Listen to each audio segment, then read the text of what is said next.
And we're back. It's Techies Tuesday. Levack and Goz here with you live from our version of the mothership, the Techies Fire and Water Restoration Studios, right here on Central Avenue. It's drive time, and at this point in the year, we are realizing the sun is going to be directly in our eyes, but we just like this room. So this is where we're going to do the show. If you had to rank the fantasy points right now, would you have the sun or this police officer on getting more points right now for what's happened in the last For what's hour? going to distract us more? Yeah. Is that what you're going with? if that officer keeps up his prolific work, I don't think he's actually writing. This isn't a challenge to anyone. And if you're listening to this on, Spotify, Apple, all those other things, and not watching us live on the Techies Fire and Water Restoration Facebook or the Godzilla Media YouTube, it won't really make a damn bit of difference to you. But there's a colony cop who just keeps he's too fast to be writing tickets. It's got to be one of those I pulled you over. You're going too fast. Knock it off, and then gets back in the cruiser and goes and does it. It's got to be that. It's got because he's had too many. He looks like it's like tennis. Could it be a fake cop situation? No, that's a real not a power move. Okay, No, because guess what?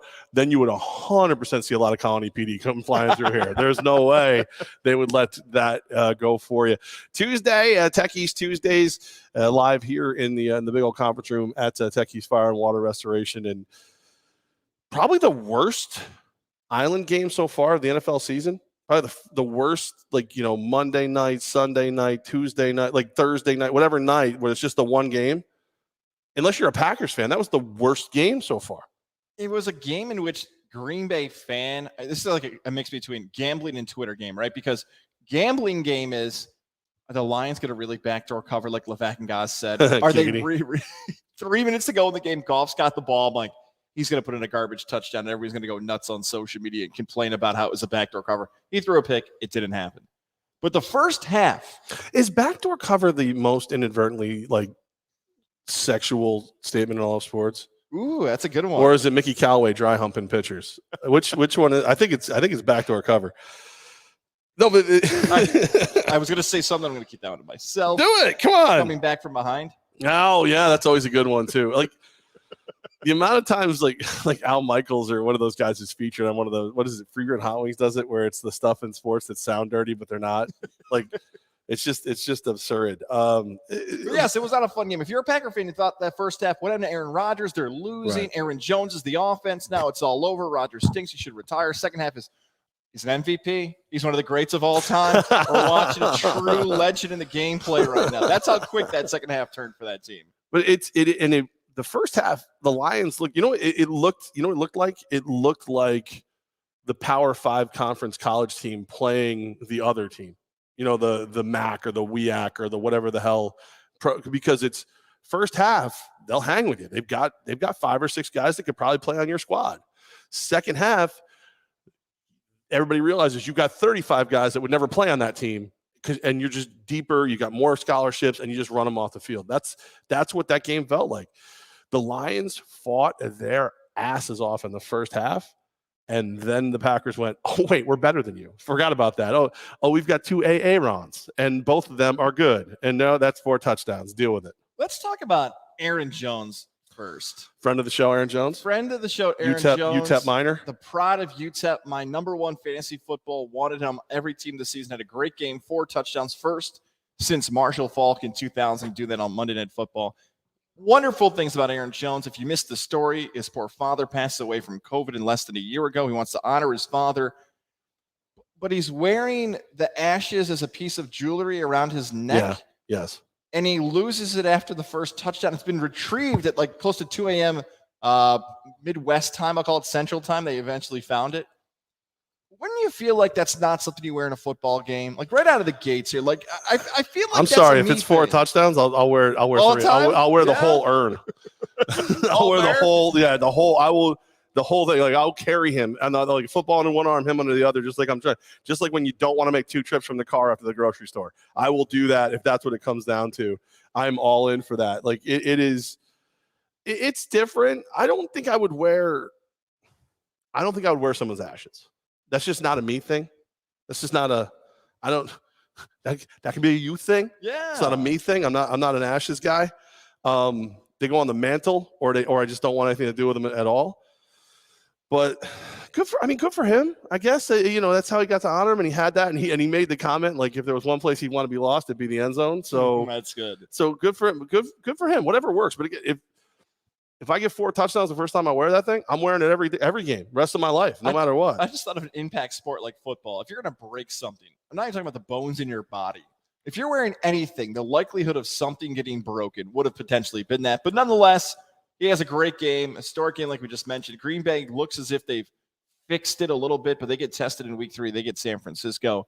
In Detroit, maybe we'll just get fun quotes from Dan Campbell for the rest of the season. It was LaDainian Tomlinson. It was like his rookie season. He lost like a $100,000 earring during a game.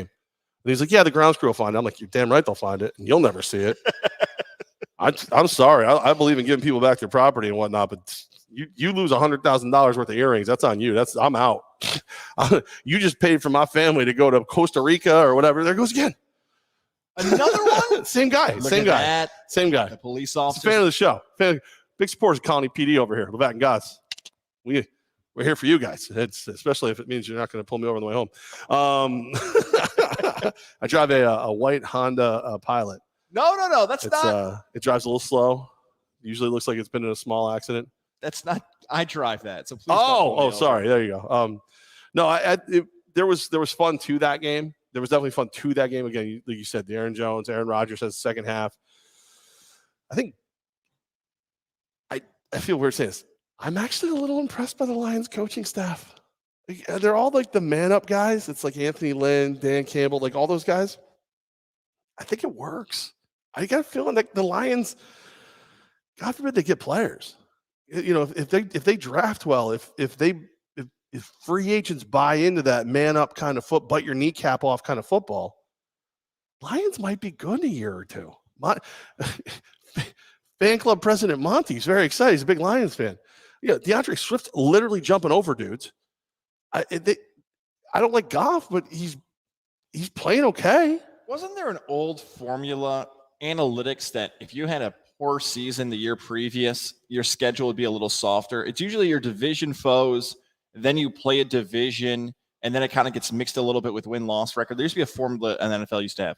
However the formula worked out for Detroit, someone better double-check it. Your first 3 games were against San Francisco, Green Bay, and Baltimore this week. How is that fair? How is that fair to the Lions? That was their first 3 games. Right. I mean, some of it's where you play, but yeah, so you've got San Fran, Lions, Baltimore, Bears, who look like they're manning up a little bit. They're ready to play. Vikings are better than they've played so far. If Dalvin Cook doesn't get hurt that game, they probably win by 2 touchdowns.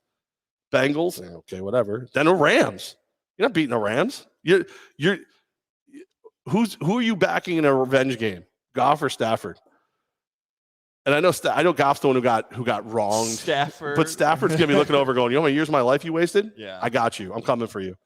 Eagles are better than they were. Steelers, Browns, Bears, Vikings, Broncos, oh my God. Cardinals, Falcons, Seahawks, Lions versus Packers at the end of the year. Whoo. And I get it. It's the way it rotates through, and then it's this or that. But they've been so bad, they should have more bad teams they're playing. Yes. Like the Bengals are in there because of that. And no Jags, no Texans in that mix, right? Jets aren't in that mix. That's a murder. What are they lucky to? If they win 4, it's a good year with that schedule. Yeah, I'd take the under. It's still, I'm saying if they win 4, that's pretty surreal. They did pretty good. If they win 4 of those games, or if they just don't look like doo-doo, if they go 2 and 15, they win 2 out of 17 games, and they don't look like doo-doo every week. They can never fire Dan Campbell because who wants to be in that meeting when he gets fired? He'll flip the table. He's been fired before. He's been fired. He'll be fired. I don't know what happened in those meetings though. I've never heard. No, they're all gone. They're all dead. No one will ever see them again. Because didn't he get fired like Miami? Yeah, he did. Because he was the fill-in coach, right? Yes. This is I mean, even when you look at his like, again, my rule: the first picture that comes up when somebody talks about you, look at that. That's who you are. That's who you are. Let me get it up here. Let me see if I can get it up. Yeah, that's the first thing that comes up when the Danimal is there. Sorry about the glare. Man's man. That's a man's man right there with the flow. He's got the flow. No, I he's my age. We're the same age. Would you think Dan Campbell is older or younger than me? I would say he's about the same age. I know. Well, now you know that, jackass. But I'm saying, like, it would, like. No, I put him probably around the same. No, I really would have. Like, because all right, so he was on the Giants 99 to 2002. He played for Dallas 03 through 05, Lions 06 to 08. Finishes his playing career in 09 with the Saints. He was the interim head coach almost right away with the Dolphins. Then he was the Dolphins tight end coach. I was coaching intern. I'm sorry. Then he was the interim head coach in 2015. So 5-6 years after he's off the field, he's a head coach, and then assistant head coach in New Orleans, and now he's the head coach with the Lions, biting off kneecaps. How you like me now? I want to play for him. Maybe in college. I don't know if the pro thing's working yet, but the college thing, he'd probably be a wild coach in college to play for. I think it would all depend for me who he had, like who was with him. Because again, I don't want to sit here and pretend the guy doesn't know football. He obviously knows football. He played, he's coached, he's done enough to be respected and get assistant head coach and head coaching jobs and all that stuff. But I don't look at him and go, okay, if I need to X and O, he's my guy. But he's got Anthony Lynn, head coaching experience. He's your offensive coordinator. The assistant head coach, running backs coach is Deuce Staley, who always is in the mix for head coaching jobs. Mark Brunell is the quarterback coach. I thought that was a rumor. That's true. The former ESPN that's a real thing. Formerly of Jacksonville and the Washington racial slurs. Yeah. Yes, that's the guy. He's in there ready to go. Defensive side, Aaron Glenn's the defensive coordinator. Dom Capers is the senior defensive assistant, head coaching experience there. Like he's got dudes. How old is Dom Capers? Dude, the picture looks rough. He's got to be 80. That's not a good look. How old is Dom Capers? I would guess he's 80 years old. And I'm pretty sure Mark Brunell played for the Washington R-Words, right? It was just the Jags, the R-Words. I thought he had the Saints in there too for a second. I can look that up next, but you want Dom Capers' age first. And that's over under 79.5. I'll take the over. I'll take the under. 71. Oh my God, he looks like he's 80. Woo, woo, woo, woo, woo. How you doing? How you doing? I think he coached the Texans at one point at like 99. Might have been the original coach of the Texans. He was the DC, maybe? God, that's old. His first head coaching job was Carolina in 95 to 98. 95. Then he was head coach of the Texans 02 through 05. Oh my God. Yeah. Wait, I was right. So he's the original coach of the Texans. Yeah. They were 02. Yeah. Carolina, I thought George Seifert was the coach, but it might have been Dom Capers. My God. How is he not 80? He's 71. He looks rough. He looks like he's been through it. He's been through it a little bit, I think, is what we're looking at right here. And then you want Mark Brunell's playing career. Look at this. Listen, welcome to Levack and Goz Techies Tuesdays, where I will Google everyone's careers. Brunell. Yep. He did play for Washington. He did play for Jacksonville. Those were his middle two teams. Started his career in Green Bay. Oh, I missed then that. Jacksonville, then Washington. Saints, 2 years as a New York Jet. Wow, I forgot about his time in New York. Look at Mark Brunell. I'm sure he did too by that point. They did not have an offensive line. So that did not help for him to really walk out of that feeling good about the world. They're going to be fun to watch. I'm going to watch the Lions play. They're not like they're entertaining, at least the first half. Sneaky thing you might want to do, you might want to go over to Rivers and bet first half Detroit a couple times, especially off bye weeks and things like that, because they're going to go out. They're going to go out there pumped up. The Danimals are going to get pumped up. They're going to go out there and handle business until they can't. I've got me thinking about later this week, giving a second look at Ravens-Lions first half. That probably won't be available until later in the week. That's interesting. Yeah, I have no clue about that just yet. I can tell you for the game. I mean, that's the game is out already, but there's I don't know if I would touch that game, to be honest with you. Maybe the first half, like I said, but Ravens 8.5-point favorites. Oh man, I should have said 8.5 out loud. Levack, that's one of my things. I'm very close on spreads. You actually do really well. 8.5. Never looking at it. It is something you've always done. Like, you're terrible at power rankings, but as far as picking out spreads, you're pretty good. Your power rankings are always god awful, the worst. You have no understanding of what teams are better than other teams. No, it's a long-standing known thing on this show. Levack and Goz live from Techies Fire and Water Restoration. The studio's right here, and I'm literally getting text messages right now because I started a problem earlier for the fun of it. Uh-oh. They moved my desk when I was over at the Empire offices, because my desk used to be out in the main room, but like those are where the guys who actually do like mitigation work are. There's no reason for me to be out there. You know me, I don't care about that kind of stuff. They put me in another room. So I have like my own office now. Like I can close doors, all that stuff, right? But because Mike Korda, dear friend and boss of mine, wasn't here, I got everybody going. I know he's not watching because I think he's driving back from a job. I got everybody to reach out to me. Levack freaked out when he saw that you moved his desk. Freaked out, lost it, stormed out. I text him like, you're a piece of blah, blah, blah for not backing me up and let me keep my desk. I had my stuff. They went through my stuff, like everything like that. So I'm just getting text messages. We gave you an office. And I'm right back. But that was my desk. I think he thinks I'm really mad. How long do you think it's going to go on for? The rest of the day? Till tomorrow? Wednesday? Thursday? Friday? At some point today, he'll call me and be like, are you serious? Are you being serious right now? Are you like, really? That's your problem? And you're going to say, no, go watch the show. Right.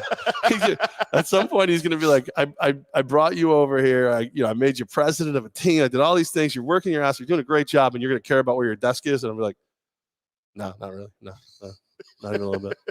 No, but it's fun to give you crap. All right. We are again, Techies Fire and Water Restoration, Facebook page, Godzilla, YouTube, and then all the places you get your podcasts like Price Chopper and Hannaford and Cumberland Farms and Stewart's. No. Apple, Spotify, Google Play is where you get your podcasts. Playgrounds, right. You should just mill around playgrounds with your earbuds in, and that's where you'll hear our, right? No. Stare at children weirdly. That's what you should do. And then our podcast right in your ears. Some person is going to be like, I really want to listen to a podcast. They put their like lawn mowing earphones on. Now the podcast is through this, right? What do you do to turn one off? The best way to listen. There goes again. I love this guy. He's working. He's working. The best way to listen to Levack and Goz Techies Tuesdays is in the Techies parking lot. That's the best place. Just right in front of us here on Central Avenue. We got a visitor. Yeah, we do have. It appears to be a Yankee fan. Yeah, apparently has not been watching this season. But we are here, and I do want to give a little shout out to my good friend Dr. Fred Dreer in the Integrative Sleep Center in Boston Spa. You should give them a call, 518-885-6185, 518-885-6185. The amount of people that I have come up to me and say, for whatever reason, they don't sleep. And is it really work? What's it like? Whatever. Well, I heard there were recalls. Not on this. There was some CPAP issues, whatever. And hey, look, if you're comfortable with those, good for you. It's all about sleeping. That's all Dr. Dreer cares about, is that you're healthy, happy, and you're getting a good night's sleep. That's why he's got this perfect mouthpiece that he has found, and it's custom fit to your mouth. You're good to go. It keeps your airway open. That's what I've been using. 518-885-6185. 518-885-6185. God's honest truth, first week or two, I didn't want to wear it. Now, if I start to fall asleep without it in, I'll pop up and put it in, and now I'm done. I'm going to sleep. So 518-885-6185. Dr. Fred Dreer, the Integrative Sleep Center in Boston Spa. These are the people to help you sleep, if you know somebody who snores, listen, maybe you don't realize you're a snorer. Maybe you're like me, at the sleep apnea where you stop breathing and people give you crap about it. You're like, leave me alone. You want to leave you alone? 518-885-6185. It'll get it done. Maybe he doesn't shut up. Maybe she snores. You know an easy way to get her to stop snoring? 518-885-6185. Honey, I'm concerned about your health. I love you, blah, blah, blah. Realistically, you just want to sleep. You know, she talks enough during the day. You don't want to hear her snore at night too, right? Am I right, fellas? You know, Dr. Drew does not condone that statement. 518-885-6185, the Integrative Sleep Center in Boston Spa, Dr. Fred Dreer. Pause the podcast, hit the rewind button, make sure you write down the number and call them now, and then go back to listen to us if you're listening on replay of that. That's how important it is to make sure you call our friends. How'd you watch the game last night, guys? I watched it off my phone, streamed it on the baby's play area. You don't even get to watch on TV anymore? I watch it on, there's a TV in there, yeah, but I didn't what was the TV on? Baby Shark or something? What was on before that? What was it on before that? You stream your phone to yeah. I thought that's okay. what you meant. I'm sorry. Was that not I thought you meant there was something on the TV and you were watching on your phone. No. Okay. I've done that before. Yeah, Did you watch the ESPN one or the ESPN two? Did you watch the regular? Did you watch the traditional or the Manning feed? Or the Manning cast? I call it 2 minutes of the Manning feed back-to-back weeks. I watched the traditional broadcast is what I've been watching. I think that is the appropriate way to watch the Manning cast. Is like 2 minutes. Like when the game's out of hand and you're sick of listening to, was it Louis Riddick and Brian Greasy just try to tell you about, DeAndre Swift walked up a hill backwards or whatever hell they figured out what stat they found. That's when you watch the Manning cast. I freaking hate the Manning cast. I thought I would love it, and I think that if it was a separate show, like just those two cutting it up, I'm fine with it. I can't pay attention to the freaking game. Like if you're watching that, it's because you don't care about the game. That's all there is to it. And hey, if that's for you, great. But this has got to be the worst thing to happen to Monday Night Football since what? Dennis Miller, Tony Kornheiser, anything, the Booger Mobile, like all of these things, because all I hear are these people, oh, you got to watch it. And I watch it for like 15 minutes. I'm like, they're mildly entertaining, but DeAndre Swift just jumped over a human being. Like he just pulled a full-blown Superman leaping a building in a single bound. And I'm listening to freaking, five-head Manning talk to, no expression baby Manning. And then Gronk looked like an idiot. Gronk was a terrible interview. It's terrible. It's bad. The Manning cast, Levack, I completely agree with you on it. Thank you. Twice. Finally, we agree on something. It's been 25 years or something. Back-to-back weeks, I just could only last a few minutes because it just wasn't good. And if you like the Manning cast, please, at the Jeff Levack on Twitter, at Tom Goz, I don't care. I don't care. YouTube. Your opinion's irrelevant. YouTube or Facebook there on Techies. Right. I'm actually interested about the Manning cast because I don't know who it's for. Like you mentioned that, like, okay, if you don't want to watch the game, then you go to the Manning cast. But we're talking about Peyton and Eli Manning, two Hall of Fame quarterbacks. So let's not argue that, but let's just do that. Like two Hall of Fame entertaining guys, both have hosted Saturday Night Live. They both have personalities, all that stuff. This seems like one of these situations where somebody's agent called up ESPN, Peyton or Eli, it doesn't matter. Hey, we're going to pitch this idea. Remember how good Peyton's Place was? Here's what we're going to do instead. Peyton's Place is pretty cool. Like his show on ESPN where he goes and tours, that's good. Whatever their agent did, pitched it well enough for ESPN to say, wow, this seems like a great idea. Marketability from the New York to the Midwest to the South, the Tennessee and Ole Miss connections. We're going to cover so many fan bases that you're going to tune in and watch this. Who is it for, though? I think you're close to how this took place, but I think this is how it took place. Okay, and no, you think I'm going to say something shitty? I'm not. No, I swear. I have a feeling you're going to mention his brother, the third one. No, okay. Cooper. You guys better go ahead and take my brothers, or I'll get you. He's so busy worrying about where his kid's going to go play college football. Yeah. No, I think what happened is, for ever since Peyton was 100% retired, we got to get Peyton in the booth. We got to get Peyton in the booth. We got to get Peyton in the booth. We got to get Peyton in the booth. And then when Eli retired, a lot of people, including myself, were like, "Oh man, wouldn't it be cool if Peyton and Eli did it?" Like even if one put Cooper on the freaking sideline, I say put him in a dress because I just think that would be cool. And then have these guys do the show together. I bet you any money ESPN called them. We know they called them about Monday Night Football at one point, at least Peyton. They said, we won't do that because that will involve prepping and knowing the numbers of every player and stuff like that. We did that enough in our career. We don't have to do that. We don't care. What we're willing to do is you help us book some cool guests. We'll sit in whatever living room or whatever we watch the game in. We'll cut it up for a couple hours during the game. We watch Monday Night Football together anyway. So we'll let you watch us watching Monday Night Football. And look, there are parts of it I really like. Like week one, when Peyton tries to put the freaking helmet on and it doesn't fit because he's Herman freaking Munster, but he's calling out the play and he's telling you how everything's going in the hall. I loved that. But you could cut to that during the game. This week, when Eli and Peyton Manning begin to 100% have a conversation about how dirty they felt the Patriots really were, I loved that. That was great. But again, you can cut to that.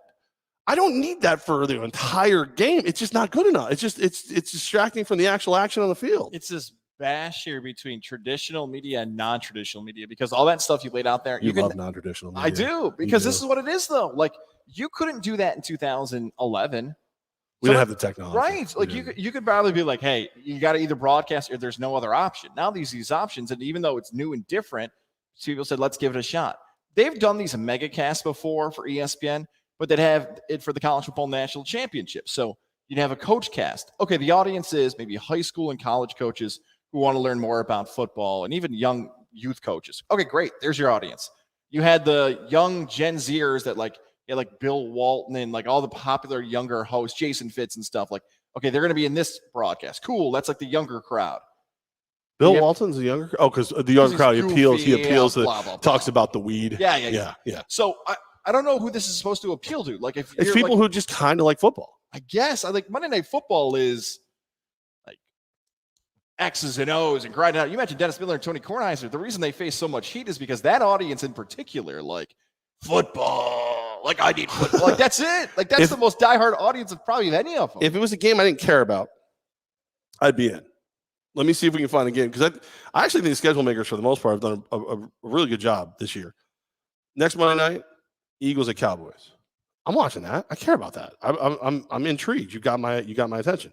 Raiders Chargers the week after that. That could decide the AFC West if Kansas City falls a couple more times. Here's the thing. Kansas City don't care about the regular season. Kansas City does not care about the regular season. They'll be in the playoffs. If it's a wild card, it doesn't matter. So they don't care. That could be a big deal. You go to, I'm still going. Colts at Ravens.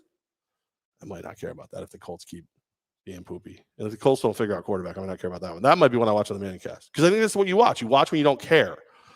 Bills at Titans. I care about that. That's going to be a fist fight.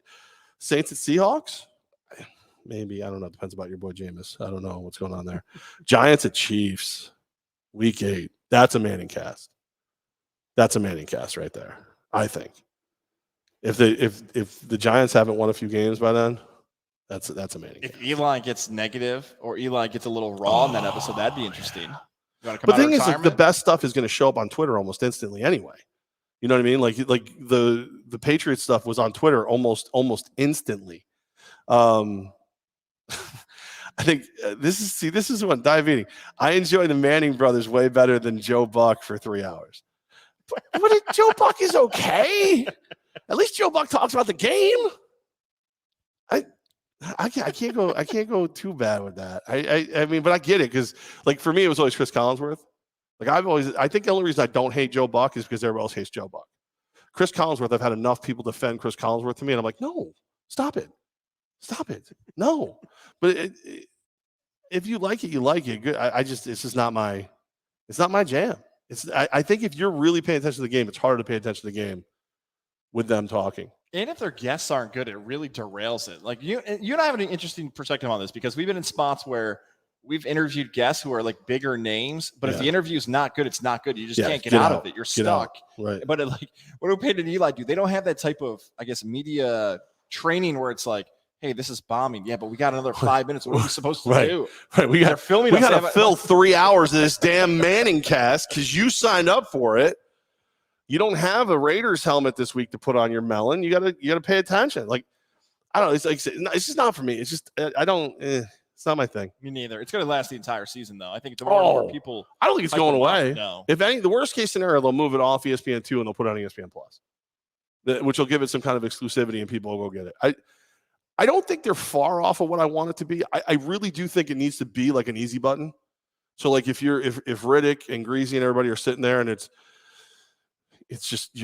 a beating, it's a drubbing, and they've talked about some guy's crochet habit or whatever he does, but there's nothing to do, and then you just go, what do you guys think? And you just kick over and you just wind them up and let them run. The Manning boys are here. Oh, well, you know what I think? I think Peyton's got a giant forehead.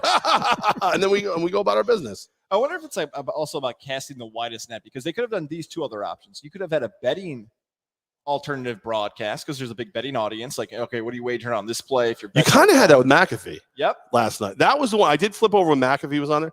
That might be the thing, is Pat McAfee need to be more involved. And biggest problem I have with it is whoever's dialing in does not always have a good connection. Like It's pretty sad that the funny commercial with Gronkowski and Brady is that Brady calls Gronk to see if he should retire, and Gronk's, no, man, you got to do this, you got to do this, you got to do, retire, you got to have fun, whatever. And then all he hears is, you should play for Tampa, and I might join you. Like, that was the connection Gronk had. There were points where Gronk would be here, and then and he was over here. It was that should be a thing. Like, ESPN should be like, all right, can we just see your Wi-Fi score? Can we see your grade? You at least got some 5G going, something? What do you got? The other thing they could do is a fantasy alternative broadcast, but maybe that's just Red Zone. But who's the host though? Because I think that's what I'm saying. Like, if you got to have the right guy. Like, if we're doing a gambling one, that was because Pat McAfee made it funny because he started talking about the fact that he really needed the score to end where it was. Doug Kazarian, Joe Fortenbaugh, guys we've interviewed before. Maybe one of those guys from. I love those guys. It's like that sideline bit. I'm a friend of theirs, but they couldn't carry a 3-hour broadcast. Also, Daily Wager is a podcast. And Daily Wager's, I love Daily Wager. It's kind of boring. But I wouldn't. Boring. It is with the information solid, but you know what you're going for. I'm not going to stop paying attention to the game for Doug Kasarian to tell me about the fact that he's just found a middle in the second half of Raiders-Ravens. You know what I mean? Like that could be the other thing is like maybe it's the old man like get off my lawn crap that I got going on right now. I didn't buy a 65-inch television for you to shrink the game to 40. Like, it's like I don't. This fly is in here. It's like ridiculous. It's man. It just wasn't my thing. I guess. I love diving. I miss this dude. We haven't talked to him in a while.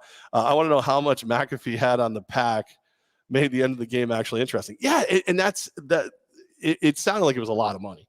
It sounded like it was a substantial amount of money because he is 100% right. Pat McAfee was in. Like there was points where you could see Mannings were talking to him, and McAfee's just looking at the TV like, "No, this is important." Like this. He also told a great story about betting with the Mannings. I don't know if you caught that too. About basically, long story short, not to ruin it, I'd go watch it. But at the end of the story is Peyton walked by and said, "Put some money on 18 for me." And everybody saw Peyton Manning put it on 18. It hit, and the place went berserk because it actually hit. Yeah. Yeah, McAfee's really good. He's really, really good. He's McAfee is like the bridge between ESPN and Barstool. Like he's got the credibility from being on the football field, but he's got the wild side that Barstool brings. Like he is that middle ground, and I never thought I would like him as much as I like him. Hashtag for the brand, as they say. I wish he didn't do it though, because I think we used to say something similar to that. I can't remember exactly what we said. We used to do something similar to that, and he's now he owns it, so we can't say that. That's no good. You can't do that. What's best for the show? I think we said something along the variations of that. Go to the show. I've always said the go to the show clause. Go to the show clause. I can still say that. Yeah. Go to the show clause. Yeah. All right. Go to the show. Go to the show. That's the thing that's happening. All right. Time for the rapid recap. The Week 2 NFL rapid recap right here on 104.5 The Team. But first, no, it's not on that station anymore. But close. Oh, geez, I just did the first time I've done that. That's the first time I've done that. I know. I'm just gonna awkwardly move on. What's up, boys? How you doing? I'm gonna awkwardly move on. I don't know if it's awkward or not. Is it? I mean, it's because I've done it on other stations from station to station. Because I wonder how many times I tracked a show on cue for the weekend and tracked that were taped. Okay, I taped every one of them. I'll be edited out on the other side of the podcast. Oh, you're gonna take it all out? Yeah, probably. Leave it in. Right, leave it in. Fine. Leave it in.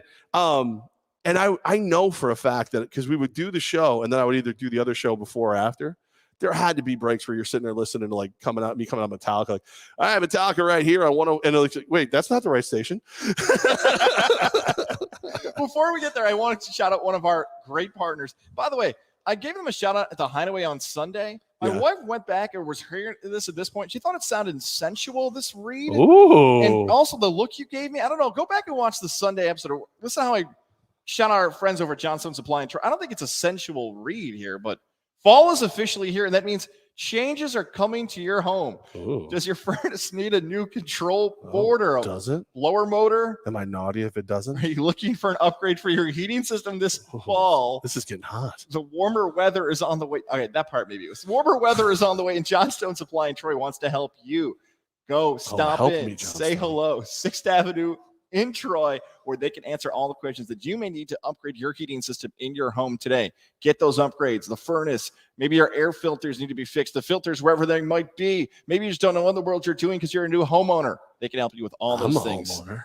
6th Avenue in Troy. It is Johnstone Supply in Troy. Stop it today. So that's up to my guy, Tom, Kevin, James. Maybe my guy, George, will be in there as well. Hi, Tom. 518-272-5922. What's the number? 518 272 5922. 5922. Upgrade your heating today. Johnstone Supply in Troy. Yeah, I guess it did sound more sensual than I realized. I don't even need it. I don't even need heating now. It's hot in here already. What's up, Johnstone? How you doing? How you doing? Someone's gonna walk into Johnstone Supply and try. Ooh, I've been hearing your reads.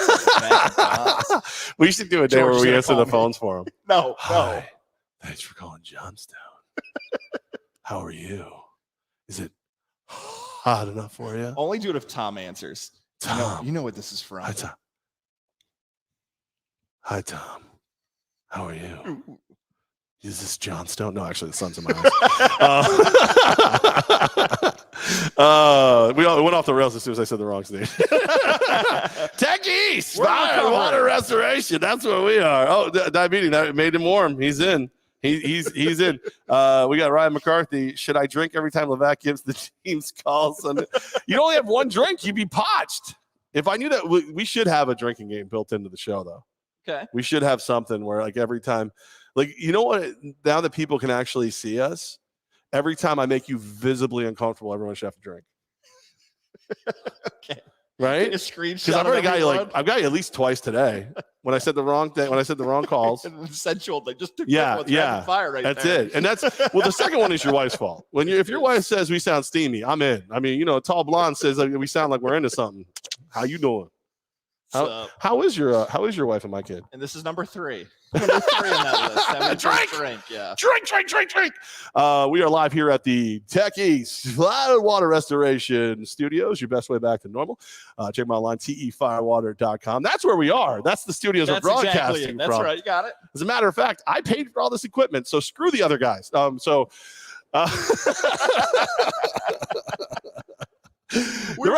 only like a half mile that way. You want to go say hi? No, Let's take the show on the road. Stay right here. We'll do the rapid recap for the NFL weekend. You sure? I feel like this would be more fun. I feel like just go sit outside the window of our old studio. No, hey guys, how you doing? Woo! All right, let's see. Which again, no one's flashed us yet. I don't know what's going on around here. It's that guy got close. He did the one walking. Yeah, he definitely. He definitely did. Walking, by the way. Sorry. I don't even want to say this. I'm just gonna put this one up. I'm not gonna say it. You can read it for yourselves. You can go ahead and read that for yourselves. Gonna need Tech East after the fire that Reed caused. All right, Divening is now officially the producer of Levack and Goz, live from the Tech East Fire and Water Restoration Studios. All right, week 2 rapid recap for you. Another fun weekend of football. I think we're starting to see some of the the cream rise. You're seeing some teams really start to, step out of what you thought they might be. Maybe they're better than you thought they were. We'll come back to them all after this and kind of grade them. Actually, why don't we grade them as we go through? If you want to do that? Yeah, I can do some grades. Let's start with this. Let's start with if the season ended today, based on this win, the Raiders, after beating the Steelers 26-17, would be the number 1 seed in the AFC. There are 7 teams in the National Football League who are 2-0 and only 2 in the AFC, and the Raiders are one of them. Are the Raiders better than we thought they are? Are they an actual playoff contender? Ooh, playoff contender? I told you preseason it's going to be a coin flip between the Broncos and the Raiders. I went with the Broncos. I'm not going to hop off Denver because Denver could start 3-0 as well. They're 2-0. Right. They're the other AFC team that's 2-0. Yep. So this is the first time that the Kansas City Chiefs haven't been in first place in the AFC West since, what is it? I think 2016. Ooh. I have to look and see where that is. Yeah, they haven't. All right, so it's the first time they haven't had possession of first place in the AFC West since week 16 of 2016. I would say I'm the most surprised by the Raiders because of the matchups they had in this season. I told you I thought Pittsburgh was going to smack them around on Sunday, especially coming off that win against Buffalo. It's way too early to say this, but I'll just dangle it over. Is this the best job Coach John Gruden's done with the Raiders? It's only 2 games that you can say like way too soon, but I mean, the coaching staff deserves a lot of credit for how well they played the first 2 games, for sure. I'll put it like this. It's the first time the Raiders have started a season 2-0 with wins over playoff teams from last season in the Super Bowl era. First time they've ever done that. Second time in the Super Bowl era, they've started 2-0 with both wins as underdogs. So, I think what you are seeing a little bit of is Derek Carr and Gruden getting each other now. Like, no more of this, I'm going to pick another guy, and I think part of that helped when Merida blew his quad out. But Raiders over Steelers. Steelers, playoff team, not playoff team. I was the one who thought they were pretty good. I still think they're good. I think they're giving people fits, but I don't think they're a playoff team. I do not think they're a playoff team. I feel as if the AFC North is actually better than I thought it was going to be because Cincinnati actually looks like it can compete. And Baltimore, despite not having running backs, they're good. Really good. Nobody circles the wagons like the Buffalo Bills. And then once they circled those wagons, they ran over the Dolphins with those wagons, 35-0. Josh Allen said, I don't need to spell relax for you because I'm just going to slap the hell out of a division opponent. Bills win. I mean, they are who we thought they were. Nice to not have Dolphin fan complain on social media. Enough of that nonsense out of Dolphin fan on Twitter and Facebook and everywhere else, Instagram. For the Bills, great win. Dolphins seem to be a good team. It's more about Miami, though. Sorry, Bills Mafia. I'm not trying to kind of underestimate the victory you had against a divisional opponent, but the real question's Miami. Tua, can he actually stay healthy? Like, it's been a concern back to Alabama. Every time this guy hits, and I've joked around since he's been in the league that he actually shrunk from when he showed up in college. He does look smaller. But is it the white? I don't know what it is. Is it the teal? How big are Alabama's shoulder pads they use in college? I mean, even Najee Harris looks smaller. Tua, seriously, like Miami has to have a thought of, and there was rumors before of whether or not Tua was going to last. Does Miami now say, you know what? I know you got hurt.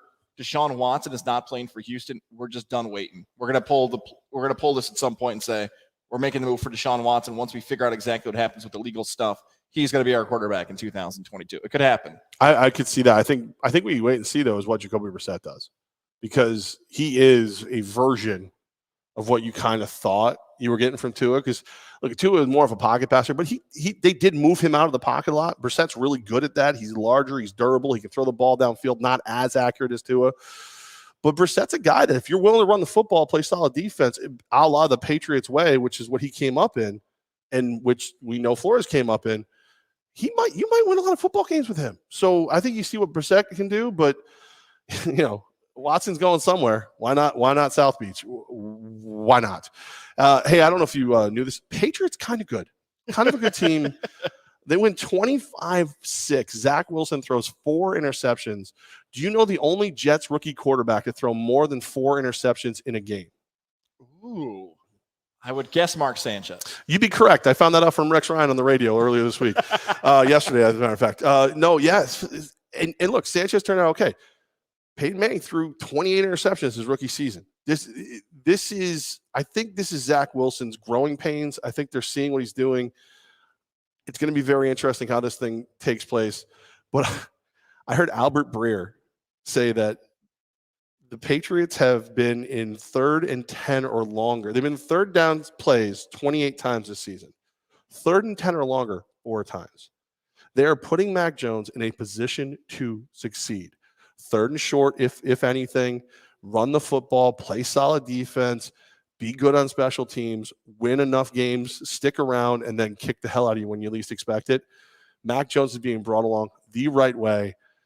Belichick is the best coach we've ever seen.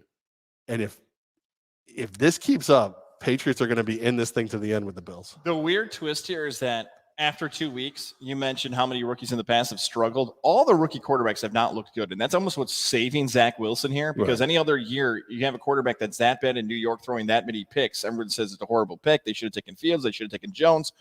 Trevor Lawrence hasn't been good either.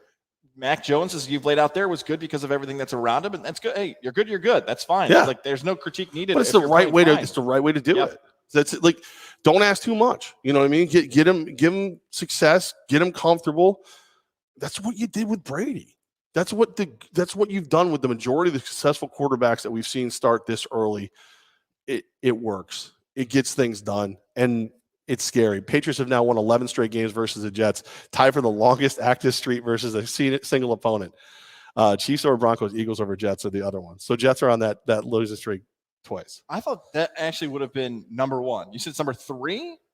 No, tied for the longest. Okay, so there's 3. Yeah, so there's 3 total. Yep. So Chiefs have beat the Broncos 11 straight, or have done it. Eagles have beat the Jets 11 straight. Now the Pats have won 11 straight.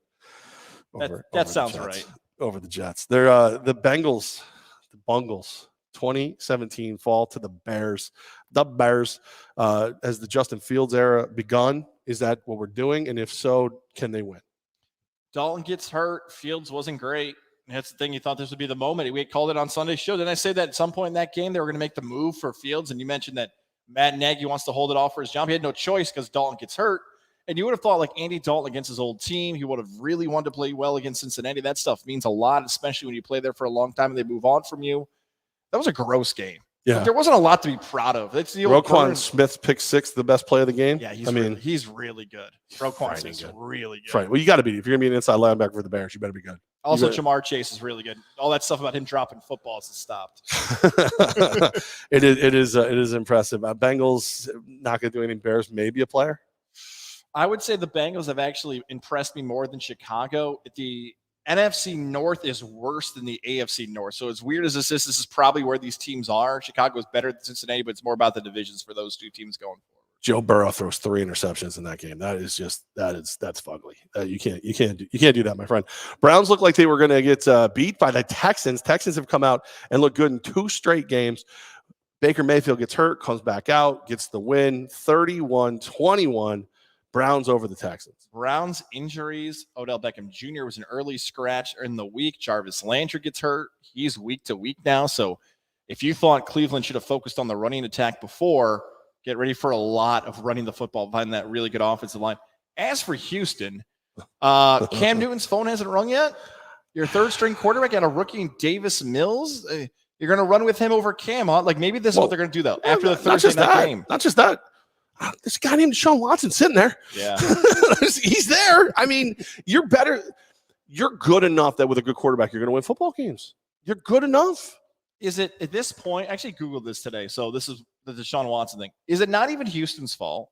Is Deshaun Watson holding out? So he's like, I'm not playing for you guys. What don't you get about that? Either I'm getting traded. I don't think he's in that position anymore. Because they are paying him. I looked this up today. They are going to pay him his $10.6 million owed this season, whether he's going to be on the field or not. And Watson said he wouldn't play for the Texans. Well, it's not fair. Yeah. It's not fair. I am also not playing quarterback for the Texans. I would like some money. I mean, if the prereq is to not play quarterback for the Texans to make over $10 million, I'm your Huckleberry. Like what? What? Let's go.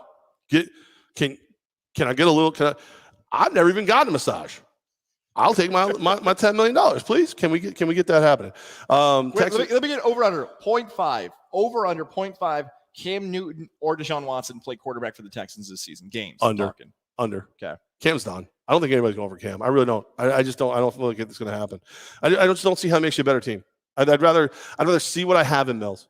I'd rather see what I have, get a better draft pick, and that way I know I'm in the play for Spencer Rattler or whoever the hell else. If I can't make things work, you're going to get a quarterback anyway. You're not building around Taylor. Hot Rod's fun and all. Don't get me wrong. I like him. He's a good quarterback. He's probably better than he gets credit for, but you're not building around him. But the Texans, they're kind of fun to watch. They're kind of getting things done. That low expectation is getting things done for them. Lowered expectations. How about the Rams going into Indy? They win 27-24 over the Colts.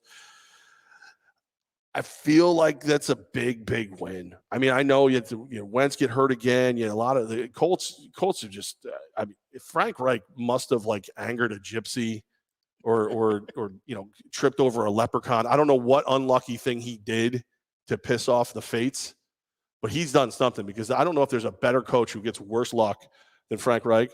But Rams are really good. You go up against a better team, a good team, not a better team than you, a good team on the road. Even with Wentz getting hurt, you get that win. The Rams are going to be scary this year. They're going to be freaking scary. I'm glad I picked them to win the Super Bowl, and we'll find out for sure next week how much of a contender they are. Yeah, Cooper Kupp, man. He's always been good for that team. It's time to start talking about Cooper Kupp as a top 10 wide receiver. If maybe some people on the East Coast have not given him that type of credit, he's putting up numbers. He's a huge part of that offense. It's almost funny with Wentz at this point. It's not sad. It's funny that no matter where Carson Wentz goes, not only is he derailing the franchise, but now he's having just ridiculous ways to miss games. Yeah. 2 ankles? How does that even happen? That you were 2 ankles? There's just something. Again, he also angered a leprechaun. By the way, Cooper Kupp's so good. He is now the name of my fantasy football team as I play against my daughter. Cupping Farts is the I play my daughter this week in the league. Her team's name is Piggy Cheese. Not really sure what that means. Don't think I want to know. We move on. Rams. I feel if you picked the Rams to win the Super Bowl and you made Stafford your MVP, you should feel pretty good about the world right now, right? You should start trailing it every week. Just walk to Rivers and bet another $5 on your bet and just trail it. I'm not opposed. I'm not opposed. And if you go without me, just let me know. I'll owe you $5. I do owe you $10. You do? Oh, you do owe me $10. Did you make? Did I tell you what were you supposed to bet something with that? I haven't done it yet. I thought you were supposed to bet. No, I'm going to do it this weekend for you. I bought you a beer, and then we really had a lot of beers. I thought you were supposed to bet something this weekend. No, you know what? I think you were supposed to put it on Jacksonville, and you didn't go. So that works out well for me because that was a crappy play on my part. All right, you still got $10. Yeah, woohoo! All right. Gozzy's laziness is good for me. Take that. Texans not giving me $10 million. Goz is giving me $10. All right, so that was big. 49ers. West Coast going east. Eagles look better than I thought they were going to, but not quite good enough as the 49ers find a way to get it done 17-11 in Philadelphia. Jalen Hurts is still really good. Better than I thought, really by a lot. Jimmy Garoppolo is maybe quite possibly playing the best football of his career. And I know he had that really nice stretch there in that 4-game suspension area where Brady was sitting out for all the stuff that happened and Deflategate and all that nonsense. But Garoppolo is like, hey, I know you drafted Trey Lance. I'm going to do everything possible for you guys never to play him. Yeah. You paid me a ton of money. Do never, ever put him on the field. Watch how good we are with him. And good for look, every athlete responds differently to that stuff. And Garoppolo has that massive chip on his shoulder. He's been really good.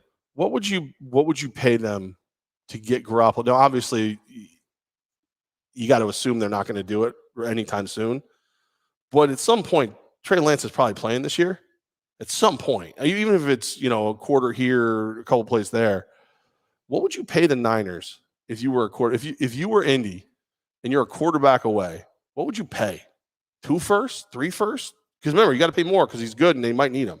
The problem with the trade like that for Garoppolo is they would have to just build like offensive line and D-line and think Lance is the absolute perfect player for this. Here's the issue with San Francisco. I don't think they want to do the trade. Because remember, Jimmy Garoppolo was the quarterback who helped them get to the Super Bowl. That season, he was a little bit below average. He was right around especially after the playoffs. Yeah, but look, how much differently do we view Jimmy Garoppolo if they win that game? They have a double-digit lead in the fourth quarter. How do we view Garoppolo in the course of legacies and top-tier ranks and everything else? If right now I had to pick who I think San Francisco has a better chance to get to the Super Bowl with, I'd pick Garoppolo. And I think San Francisco feels the same way, that they're a Super Bowl team. If it's not L.A., why can't it be San Fran? So they think they're a Super Bowl team with Garoppolo under center. Ooh, I mean, he's all he does. They're a better team with him on the field. That's always been the case. But contract you're looking at right now with Garoppolo, it felt like a giant deal with 5 years, $137 million. You're looking at 25-ish, 26, 27 million in the next 2 years, each year. It's not a ridiculous number for a quarterback anymore. It's not like He set the bar for it. But again, and you also have so many guys like Mostert is a guy that, when he does come back next year, hopefully he doesn't cost you a ton of money. You draft well. Your defense is pretty stout. You don't necessarily need to worry about it. You just go and I can burn $27 million on a guy who I may or may not play next year. How crazy is that? All right, getting down to Jets fans.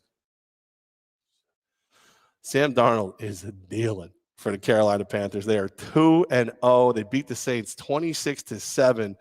Darnold, 26 completions, 38 attempts, 305 yards, two touchdowns. Sam Darnold has gotten out of the New York gangrene, just the gase and all that he had on him, and he's living the dream in Carolina. That was one of the early scores in the 1 o'clock window. And from that first score in that game, think about this, a divisional game where New Orleans was arguably the most impressive team in week 1. That was never competitive. Carolina smacked New Orleans. Now, why is that happening? Carolina Panther fan, if you want, you got a chance to say you're the only 3-0 team after Thursday night if you guys go out and beat Houston, which is more than likely going to happen with them playing a third-string quarterback. And I can't believe the line's only at 7.5 right now. Maybe it's moved since. How much is it about Matt Rule and Joe Brady? Like, how much more time does Joe Brady, the OC, formerly of LSU, who helped with that Joe Burrow, Jamar Chase team, have left as an offensive coordinator in the NFL? Is it everybody's number one candidate for a job in both college and the NFL next year? Probably. And those two together are turning Sam Darnold into one of the best quarterbacks so far in September in the NFL. I think they deserve a ton of his credit. True or false, Joe Brady is going to be the USC head coach. Ooh. Because that job, that's the 900-pound gorilla in the room right now. Oh man, that's the anybody who does a good job coaching or looks like they're somewhere they don't belong, but they're a good coach. They're the USC coach. I don't think Urban Meyer's going. I don't think he's. I think you leave. It's one thing if you leave after a year or two in Jacksonville, but you leave a couple weeks in Jacksonville. now you're Petrino. You know, you just can't do that. But Joe Brady, I mean, right now, true. I just went through the NFL teams and I thought, okay, what NFL opening is the most likely to end? And it's right now just so even. There's no guaranteed opening in the NFL. I thought about the Bears, but the Bears with Justin Fields, maybe they give Nagy another season. So much season still left. Yes, true. Joe Brady's going to coach UNC unless no, true. Joe Brady.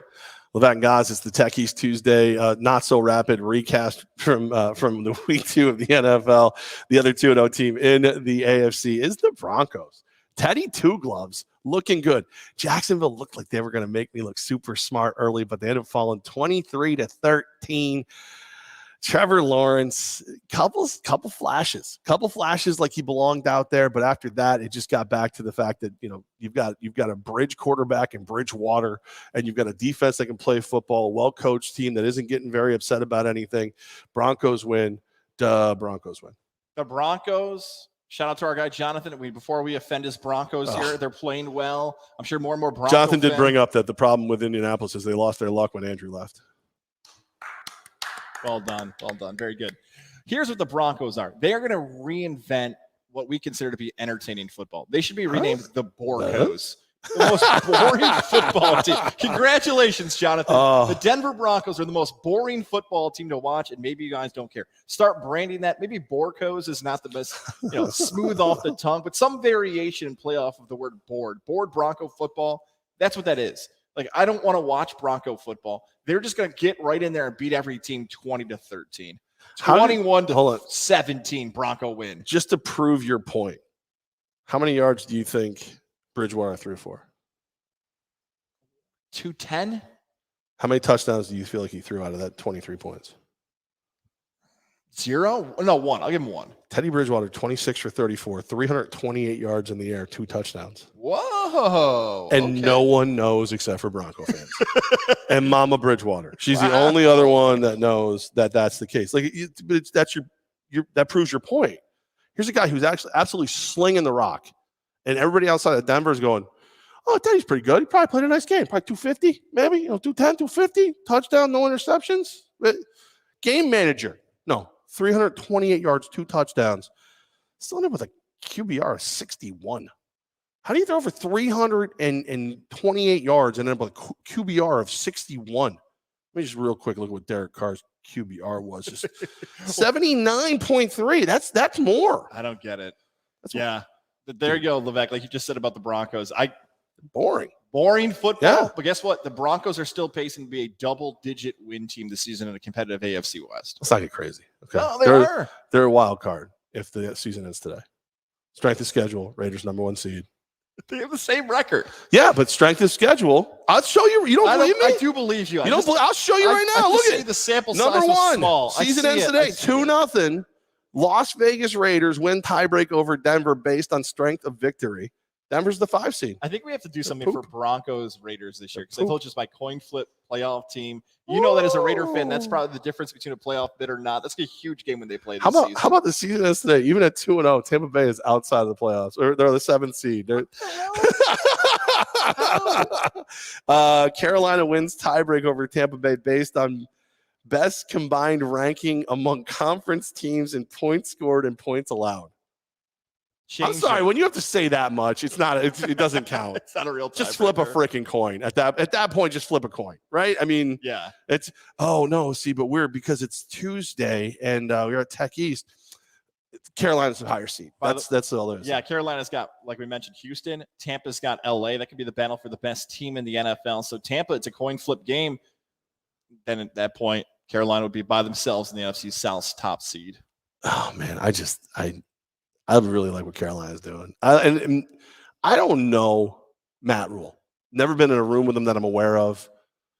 He looks like Joey Scissors from Master Barber Supply there. They could be twins, separated at birth. Don't you just feel like he might be the best coach out there? Look what he did at Temple. Look what he did at Baylor. Baylor should never be. You would think Baylor's football team left after everything they did and went through. Now look what he's doing in Carolina. Remember earlier we talked about how an agent could have an influence on like how the Mannings got through here. Yeah. Whoever hired and said, call up Matt Rule and said, I will be your agent because you will make me look smart was smart. Right. However that happened, Right. because he is that good, no doubt. Can you imagine if you were a team that has been just mired in mediocrity? You had a chance to hire Matt Rule, but you insisted on hiring his assistant coaches. So you didn't get him. And I don't know, we'll just say you got some guy like Adam Gase instead. Can you imagine if that happened? Oh, God. That happened. That happened. The Jets fans. That's what happens when you have a lackluster Johnson running your franchise. All right, so let's keep it rolling here. It is this Buccaneers team, they're kind of good. They're kind of good. Did you know that the Buccaneers are now, as they win again, 48-25, and their defense is still kind of lackluster. Defense is still not playing the way it played with the last 6-7 games last season. Yep. They are, I want to say it's their 9th straight win while scoring 30 or more points. The only other team to do things like that are two versions of the Patriots. This is a Brady stat. Going out there and hanging 48 on you. And he never looks rattled. Brady never looks rattled. Doesn't matter what you do to him. Doesn't matter what's going on around him. You know, you're going to score 15 points in the third quarter. Oh, you're going to score 25 points in the second and third together. That's okay. I'll just hoist it up and get 20 points. I'll lead my team to 20 in a fourth. I freaking hate how good he is. We mentioned Roquan Smith, and last week we mentioned Chandler Jones as some of the most outstanding players in the NFL the first 2 weeks. Think about this. There has not been a better NFL football player in the first 2 weeks of the season than Tom Brady. 9 touchdowns, undefeated team. Who's been better than Tom Brady the first 2 weeks? Look at him, Derek Carr. Does he have more touchdowns than 4 yards? I'll take the touchdowns. Just count for more. I don't know. Tom Brady's finding Gronk. He's finding Chris Godwin and Mike Evans and everybody else. I will take Tom Brady. He is incredible. Another police officer. That's 6 if you're keeping track at home on your fantasy teams. Listen, guys, we appreciate you coming out and checking out the Levack and Goz live show, Techies Tuesday, live from Techies Fire and Water Restoration. Your best way back to normal. Check them out online, tefirewater.com. But you can't cause problems with the police. You know, we can't have this crowd. Looks like zombie apocalypse. If I turn that camera right now, there's like 1,000 million people out there. They're everywhere. Please. Sure. I know you're looking online. I know there's like 4 freaking people are watching. Where the hell are you? But it's so many people are outside the window. That's what it is. Yeah. That's where they all are. Also for Atlanta, shut the whole thing down. Like the whole franchise. Just fold up shop. Say we're just going to start over. We're all done at Atlanta. Let's just do a quick QB comparison, shall we? Yeah. Let's just go ahead. Completion percentage. Baker Mayfield leads the league, 81.6. Where's your boy Brady at? Let me see. Just keep scrolling down. Where'd he go? Wow. Carr is 21st. Wow. All right. Lower? Let me see. I don't see him. 100%. He's off the charts, but I assume. 24th. So 65% completion. Carr is 66, but Baker's at 81% right now. Bridgewater, 77%. A very boring 77%. Dak back, 76%. Most passing yards. Derek Carr, 817 passing yards. Where's Brady? 5th? I think Kyler Murray's got to be up there, right? Kyler Murray is 2nd with 689. Okay. Nice. How about that? 689. Ambulance. I mean, Carr's 817. 689 is 2nd. Brady is 5th with 655. Pretty good. That feels pretty good. It feels good. Let me see. Where's the touchdowns? Yeah, he's only got 4. You know, my man's only got 4 to the 9. But Murray's got 7. Russell Wilson, Patrick Mahomes, he got 6, and a couple with 5. How about interceptions? Interceptions. My man Carr's only thrown 1. So put it out there. Now, if Tom Brady threw an interception, it's not his fault. So I assume the answer is just 0. 2. He's thrown 2. No, they actually weren't his fault. No, I mean, in all sincerity, they really just weren't his fault. You had an end of a half and everything. Sacked 5 times for Carr, 3 times for Brady. They're not exactly fleet of foot. But yeah, look, I'm just saying, it's Derek Carr in the hizzy. He's right there. You put some respect on his name. That's what I'm saying. 2nd best player in the NFL so far, Derek Carr. Agree to disagree. Okay. Let's agree to disagree. Bucs are scary. They're scary. They're not playing their best football yet. That's all there is to it. They're just not playing their best football yet. NFC East is on notice, man. You got to be on notice. The Dallas Cowboys are the best team in the NFC East. I don't care. I don't think that they took Tampa Bay to the wire. They beat the Chargers in LA. They're playing good football, and I think it's just getting started for them. I don't necessarily believe in Mike McCarthy, but I 100% believe in Dak Prescott. Tony Pollard looks like he wants to be the number one running back on that team. Top to bottom, arguably the best wide receiver core in football. Depth-wise, Tampa would probably have a conversation with that. But, yeah, they're in the mix. They're definitely one of the top ones. Dallas, here you go, Dallas. I've believed in you so many years. I'm a little bit bitter because you've cost me to make me look stupid. Monday night, we'll find out. You play Philly Monday night. We'll find out if you're the best team in the NFC East Monday night. Philly's improved, but Dallas is I think just have way more talent. 237 yards in the air for Dak on 23 completions, 27 attempts. But he run for 198 yards, 2 touchdowns. It's just CeeDee Lamb he's got a little bit of dropsies. I worry about the dropsies a little bit, but he caught 8 of 9 targets, 81 yards, did what they needed to do. Defense is playing a little bit better. Dallas is in a weird NFC East. I just think Dallas is the best team. I don't know if it's close. Titans silence Seattle, winning overtime 33-30. When you've got Derrick Henry and you want to kill the clock, you used to be clock killing Corey Dillon. What is it? Clock destroying Derrick Henry. I don't know what else to call. He's a monster. He's a monster among men. And there goes another cop. 7. There's 7. There's a nice couple here to listen to the show. Hi guys, how you doing? It's just an old couple walking down the street. I mean, Titans looked better, but still you gave up 30 points. If you are either a fantasy football manager competing against Derrick Henry or even just a favorite team competing against the Titans, I'm going to call you guys the Karens of the NFL. You just have to complain about something like, this doesn't seem fair. He's bigger than everybody else. How are we supposed to tackle him? I want to complain to somebody. This is not fair. I'd like to talk to the manager, please. That's exactly right. I do want nothing to do with this person right here. He needs to be removed. That's what Derrick Henry's trying to do, which, by the way, that is a compliment. So good for Derrick Henry. That was a really good game. Julio Jones does not look as old as I thought he might have looked. Good for him. There were some weird plays in this game, too, right? Andrew Catalon, our guy from Albany, there was almost a safety that should have ended the game that I know there was some controversy with, but it was a really good game in that 4 o'clock window. By the way, 4 o'clock games compared to the 1 o'clock games, light years better the 4 o'clock games in week 2. Our guy Trout over at the Hideaway, where we'll be this Sunday morning, live from the Hideaway. You think you had a bad week? My opponent in fantasy football had Aaron Jones, Cooper Kupp, and Derrick Henry. Oh. Can you imagine?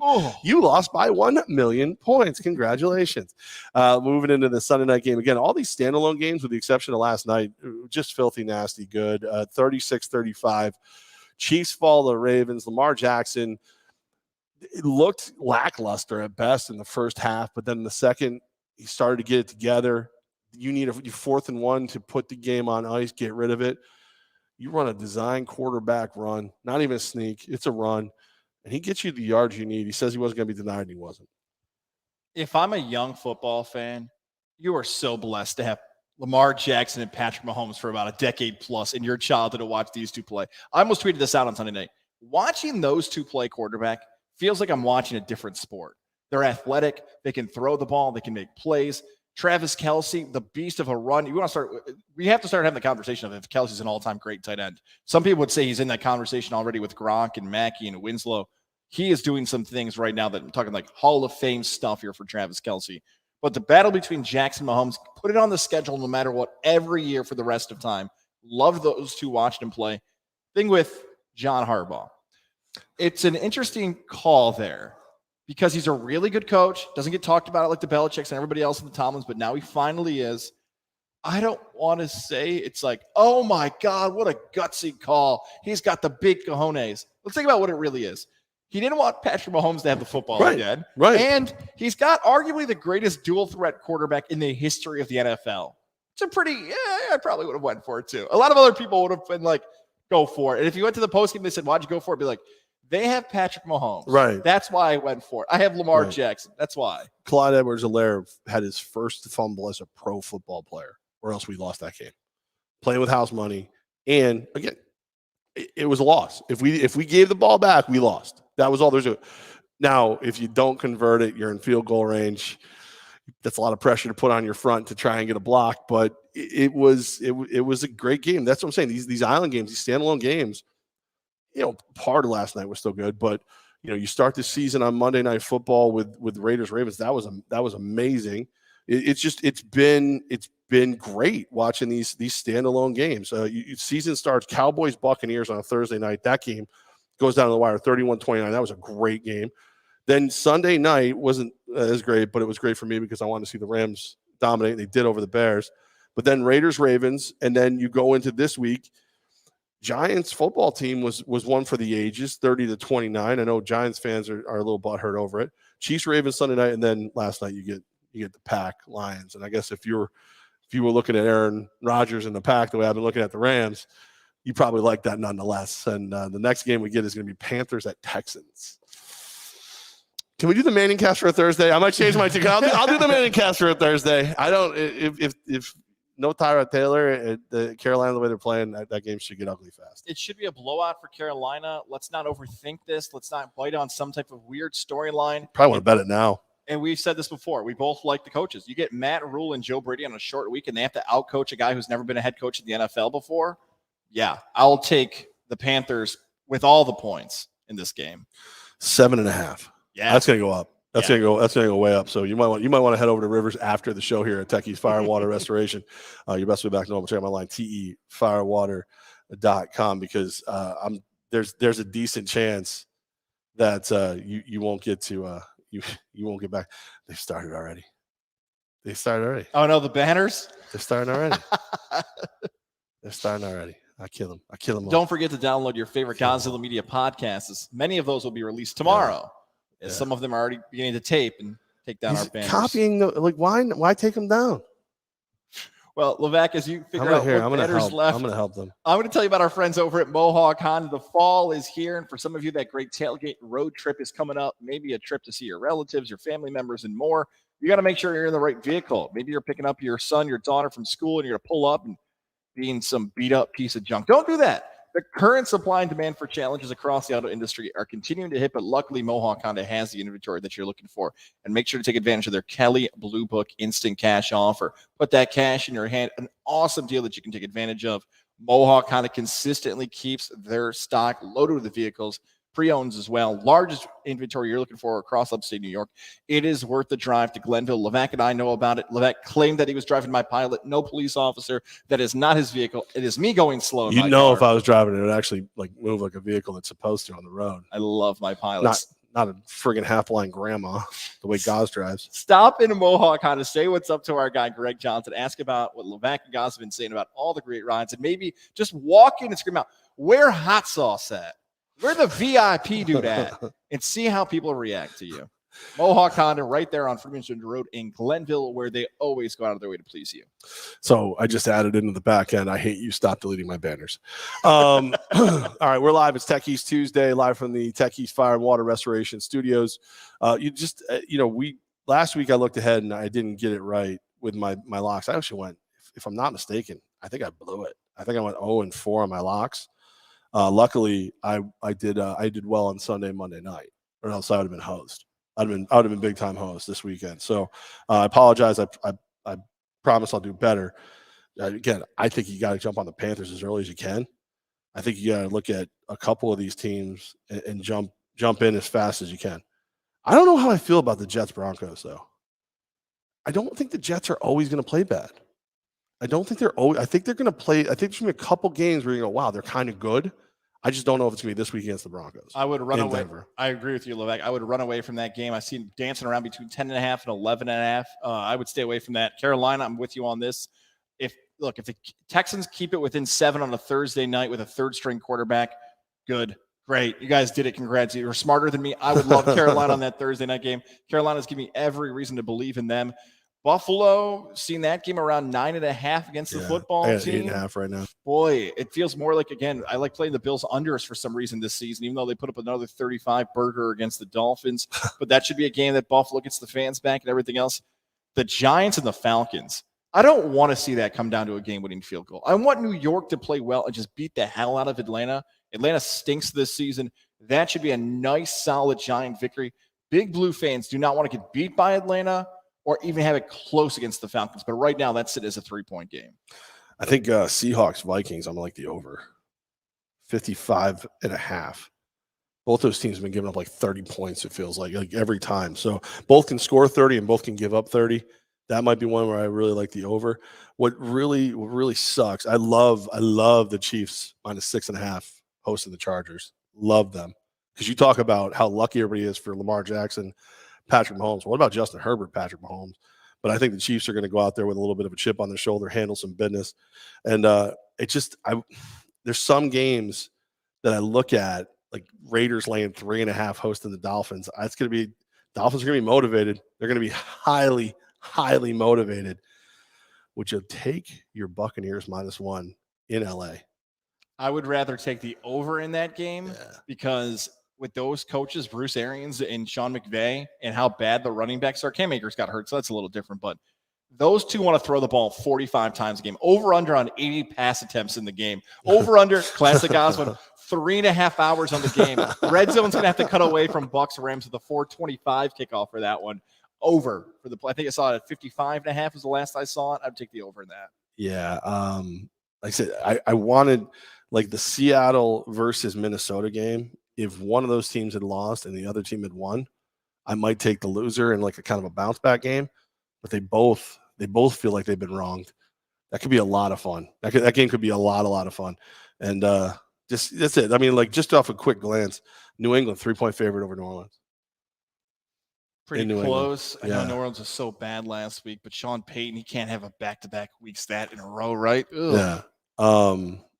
I was supposed to tell you that I thought the Yankees sucked this year, no matter what they did, but some jackass deleted that, so I don't have to say it. I don't have to have that conversation. Wait a second, hang on. No, we cannot, Levack. I don't have to have that conversation now. Skip over the Yankees. I can, because it got deleted by some friggin' mighty might.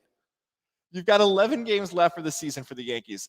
I don't even know if I have to ask the question, but I'm gonna. The confidence level for them to be a playoff team seems like it's on a scale of 0 to 10, with 10 being a confident. You're done. 10. 0. They're a playoff. They're gonna be a wild card team. 10. Oh, because that's how they disappoint me the most, is getting blown out in a wild card game. That's who they are this year. They're a disappointing team. I'm sorry. The Yankees are a disappointing team. That's what they are. If they came into this year with no expectations, I'd be thrilled with where they are. Thrilled. But they came into this year with expectations. And there were points during this season where they looked like they had turned the corner and were a good team. Borderline great team. And then they went right back to playing like hot trash. Gave up 11 runs 2 nights in a row to a team that isn't even going to have the same freaking name next year.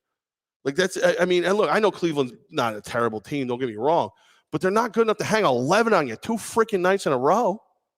Yeah, this is what they're going to do. Mark my words. Right here, Levack and Goz, Tech East Tuesday, live from Tech East Fire and Water Restoration. There's a fly on the camera, driving me insane. They're going to get me back into it. So maybe October 3rd. No, what is right before the season ends? So maybe the next Tech East Tuesday or one of the upcoming Hideaway shows. Right before the end. They got it now. They got it. They get it now. And I'm going to be all in. And then they're going to get freaking worked by the terrible freaking Blue Jays or the jackass Red Sox in a 1-game wild card. And I'm going to be in my shower like freaking crying game because that's what they're going to do to me. That's what they do. I just spit on the table. That's how mad I am. You want water restoration? No, there it is. Water restoration for you. Pass. Spitting. I'm spitting everywhere. It's because I'm still missing a freaking tooth. This has been like, I know I shouldn't complain about medical crap during a freaking year 17 of a pandemic. This has been a bad medical year for me. This has not been a good medical year for me. I got a tooth removed because I'm supposed to have the implant on June 1st. I start a new job. Some kind of stupid New York State regulation where they don't cover it for 6 months. So I got to wait till December 1st. Merry freaking Christmas. I'm going to have a freaking stud. And I'm like, that's it. Tomorrow I got to get a COVID test. I'm vaccinated. I got to get a freaking COVID test because I got a bump on my head that might be messing with an artery. So then Friday I got a call to see when I'm going in on Monday to have that thing cut out. And I don't know. I got COVID. I got vaccinated. And I got to go. And I can't drink this week. And I'm in a golf tournament. Nerd. on Friday. I'm not a nerd. It's an artery. I guess in my blood. It's ridiculous. I say this about the tooth. Gold tooth. At this point I'm in. Good. If they'll do it, I'll do it. But it's got to be real gold. We might do you think we could crowdsource that? You think we could? Because I can't afford it. Lily and David? I'm freaking broke right now. We call over there. Oh, my God. Lily and David, if they make me a tooth, that'd be hysterical. Should I just text Alyssa? Levack's looking for a gold tooth. Go to Lily and David, walk to the Wilton Mall and say, hey, did you hear Levack guys talking about gold teeth? I'm in. They're looking for you guys. She can put her logo on the back of it, and then we can just have a camera that show it's back there. Here's what I think is going to happen for your Yankees, Levack. They're going to play well against Texas here coming up Tuesday and Wednesday. They need those games. The Boston series, this is going to sound surprising. I feel like on a national scale, more people want to see the Yankees win than Boston because Toronto's become the national darling with Vlad Guerrero Jr. and the young prospects and the underdog story. You're going to see a lot more. Why don't you play more games in America? Okay. Mark. Yeah. You're going to hear a lot of hate. Don't tell me about North America. All right. I'm talking about America. United States of America. And then you're going to despise maple syrup eating, calling ham bacon. You're going to despise the Rays like I always do by the first few games in October. The final three, 160, 161, and 162 this season. You will hate the Rays by then, and that might be it for the Yankees. No, again, they'll play that wild card game. We should go somewhere and watch it live like we used to. And then watch me cry, just like a little like Boone's going to get the most hate for it too. No matter what he does with the pitchers here in the next 2 weeks. Every move Boone makes is going to say job on the line. Is it over for Aaron Boone? Did he make a mistake? It's going to be just at nausea with the Aaron Boone stuff coming up. Who do you hate more, the puppet or the puppet master? That's because Boone's job is to execute the plan that is put forth by Cashman in the analytic department. He may have some kind of say in it, but it's put that plan forward and motivate the troops. And he doesn't motivate the troops. He doesn't. I mean, in all sincerity, the fact that he hasn't had my guys are effing savages in that box moment this year is stupid. How do you not? If I was him, first of all, I'd fly way more comfortable. He's like half my size. Second of all, I would get kicked out once a week. I get kicked out once a week until this team started doing stuff for two reasons. One, it might motivate them, and two, I get the hell out of watching the crap. Why would I want to go watch it? It's ridiculous. It's so annoying. So do you hate him or do you hate Cashman? The blame's going to fall on Boone, but I get the Cashman point because you've been for our podcast. Hello, welcome. Levack said in Cashman we trust for a long time. The patience has finally been tested in 2021 with you for Cashman because it deserves to be tested. He's done every single format. Young guys, free agency, new guys, this. Eventually, when you say you've got all these different ways to do it your style, how many more opportunities should we give you? How often is it not your fault? That's how Yankee fans are going to feel about Cashman if it doesn't get done again. And we said that same thing in 2019 and 2020. So this is the third year in a row I hear myself saying the same thing about Cashman. So the scary thing with Cashman is the second you let him go, he's getting picked up. And it's going to work somewhere. His routine is going to work somewhere. But we're on, what was he, 98 was his first year as actual general manager or title of general manager? Isn't his rule after 10 years your voice kind of gets lost in the locker room? I know he's not in the locker room, but how many years till your voice gets lost in the boardroom? I don't want him gone. I really don't. I don't know if I necessarily want Boone gone. I just want somebody. You know what? We should fire Randy Levine, not because of what's on the field, just because I don't like him, but I think I don't know if it's Hal. Maybe it's Hal. Maybe Hal Steinbrenner needs to pull little George. Maybe Hal needs to walk down in there and just start breaking shit. Just be like, this is enough. Well, think about this. This is enough. Yeah, well, think about it, right? Tampa made a move with their front office because Chaim Bloom went over to Boston. So Tampa made a move. They're still good. Boston made a move. They got better. Yeah. Houston fired everybody involved with the trash cans. They're still in first place. Chicago got younger. They made moves differently. Mm-hmm. You go across baseball. Those are quick turnarounds. Now, the Padres made some stuff, too, and they're making moves today, but the Padres are probably the lone exception. The point I'm trying to make is when people make moves in their front office, recent times have shown it's working for those teams. Yeah. Well, we'll see what happens. We'll see. Before we get out of here on Techie Studio, you have trivia coming up in a little bit. I do. Where are you tonight? Come join me at Doghouse. And by the way, if you're watching our Godzilla Media YouTube, yes. almost sounded like a dog there. On our YouTube side, we can get yourself a free answer by subscribing and watching the video. Ooh, I saw everybody else doing giveaways and stuff. We still doing giveaways? We done with our giveaways? We're done with our giveaway. We're done with it? Well, we did ours with John Franz. Shout out to him. He was our Paisans Pizza winner. Wow. So why do we give it to? Why do we give anything to the other shows? The other shows They're suck. a part of Godzilla Media. They suck. Terrible shows. You were going to mention Dark Side of the Ring, but now I don't know if that's how I want to close this episode. I feel like ending on a positive. I want to end on a positive. I guess so if you Dark Side of the Ring, it's the plane ride from hell. Yes. How is it that I've never heard of this? Dark Side of the Ring does a good job with these stories that are just like in the like legit, the dark side of wrestling, the shadows, the untold stories. I've heard rumors of it. I had no idea the details. I thought it was just like some bad plane ride where they almost crashed. It is nothing close to what I thought it was. No, they were like they were running rampant. It was pretty crazy. I can't I guess it's hard to wrap your brain. What was that, like 2002, 2003, somewhere in that range? Yeah, I know it was early 2000s. Yeah. I guess it's just like, can you imagine if that happened now?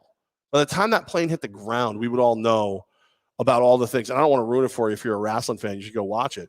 But we would know all the things by the time that plane hit the ground. It would be on like 16 different YouTube podcasts.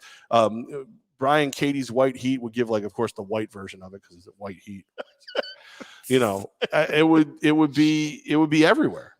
It would be you would be live everywhere. Streams and everything else. And we would all see Ric Flair's woo woo. Oh, sorry, I ruined some of it. Yeah, that's the biggest fallout. It shows the power. Yeah, apparently it was a very big fallout.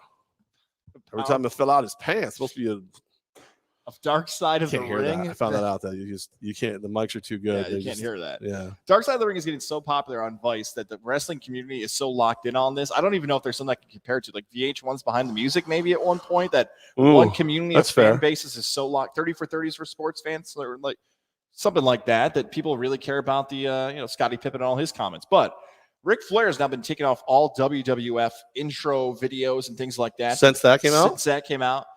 Tommy, but they knew about it then, right? Tommy Dreamer, who said something along the lines of, let's say he was just defending Flair and not the victim there. Yeah. Tommy Dreamer has been suspended from Sirius XM and Busted Open and Impact Wrestling. Rob Van Dam is not currently, I think, employed by any of those companies, but a lot of people, a lot of people who defended what they thought they saw, maybe they did see, but that's the thing taking backlash from it today as well. But like, all right, the Tommy Dreamer one in particular, right? So if he's on Sirius XM, you're paid him for his opinion. Even if you don't like it, that's what you paid him for. So suspending him for giving his opinion, if you want to suspend him for the haircut, fine, that's fine.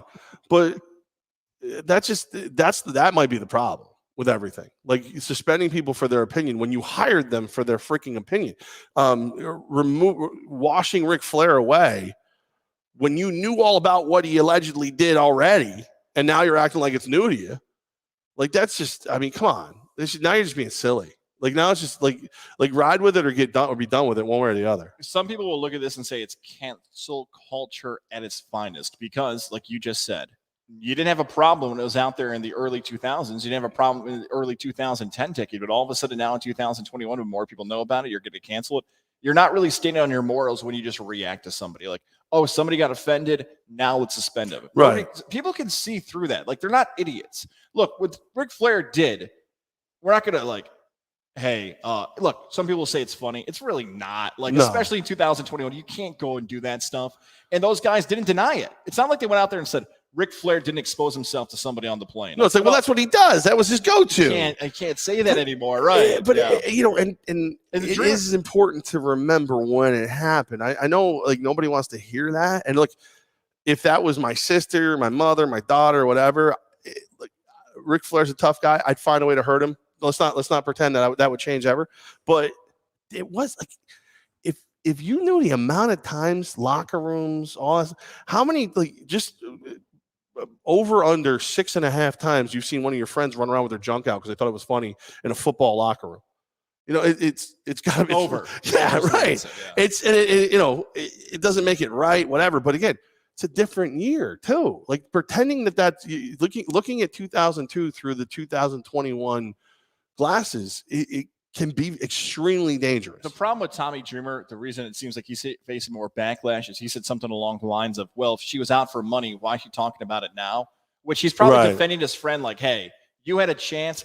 Vice is probably paying you to do this interview. I'm defending my friend. And that's why people got mad at Dreamer. Well, like, hey, you're victim shaming her, where it's like, I don't want to victim shame her, but I have to defend my friend because it doesn't make sense here. That's how it came off to some people. But that's a question that's always been out there too. Like, is it about money?